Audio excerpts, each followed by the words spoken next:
কিংবা জিজ্ঞাসাবাদও করছে না। গভীর রাতে ওই পুকুর খনন করা যে ডেপো মেশিন আছে সেগুলো দিয়ে পুকুর কাটা হচ্ছে। পুকুর কাটার পরে যখন আমরা জমি দিতে অস্বীকৃতি জানাচ্ছি, তখন আমাদের বাসায় এসে প্রাণের হুমকি দেওয়া থেকে শুরু করে যত রকমের হুমকি দেওয়া যায় সেগুলো দিচ্ছে। এর মতো অবস্থায় আমরা ইউনো শরণাপন্ন হই, ওসি সাহেবের শরণাপন্ন হই।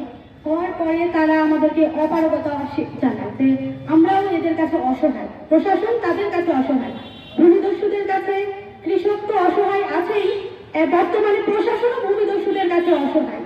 আমাদের জমিগুলো এমন ভাবে নেওয়া হচ্ছে, কিছু মানুষের জমি আছে যারা দিন আনা দিন খেটে খাওয়া মানুষ, যারা এসব ঝামেলায় জড়াতে চায় না, হুমকি দামকির মুখে দিয়ে দিচ্ছে, তাদেরগুলো কাটছে। আর যারা দিচ্ছে না তাদেরগুলো মাঝখানে ফেলে দিচ্ছে। চারিদিকে দিঘি হয়ে গেলে মাঝখানে তো ধান হওয়ার কোনো পরিস্থিতি থাকছে না। আর পুকুর হলে এমনিতেও ধান হওয়ার কোনো পরিস্থিতি থাকবে না, কারণ জলাবদ্ধতার সৃষ্টি হবে, বিলে তো ধান হবে না। আমাদের বাগমারা জেলায় 6টা ইউনিয়নে এই সপ্তাহে অর্ধশতাধিক পুকুর খনন করা হয়েছে রাতের গভীরে, যেগুলো দিনে হয় না, গভীর রাতেই হয়, যেখানে পুলিশ প্রশাসন কিংবা জনসাধারণের বাধা দেওয়ার কোনো থাকে না। তো আমি আপনাদের সবার কাছে এটাই বলবো, আমরা তো তারপরে সবচেয়ে বড় কথা, বর্তমানে আমি সবার কৃষক যারা জনসাধারণ আছে তারা হয়তো প্রতিবাদে ওইভাবে আগে আসতে পারছে না। আমি এগিয়ে এসেছি, এগিয়ে আসার ফলে আমি আজকে প্রাণের নিরাপত্তাহীনতায় ভুগছি।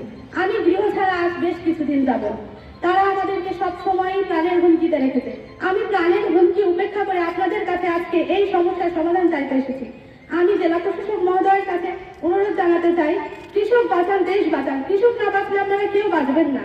আপনারা যারা দুষ্কৃতীরা আছেন, জমি খনন করছেন, খনন করার পরে কিন্তু রাতে যে আপনাদেরকে ভাত খেতে হবে।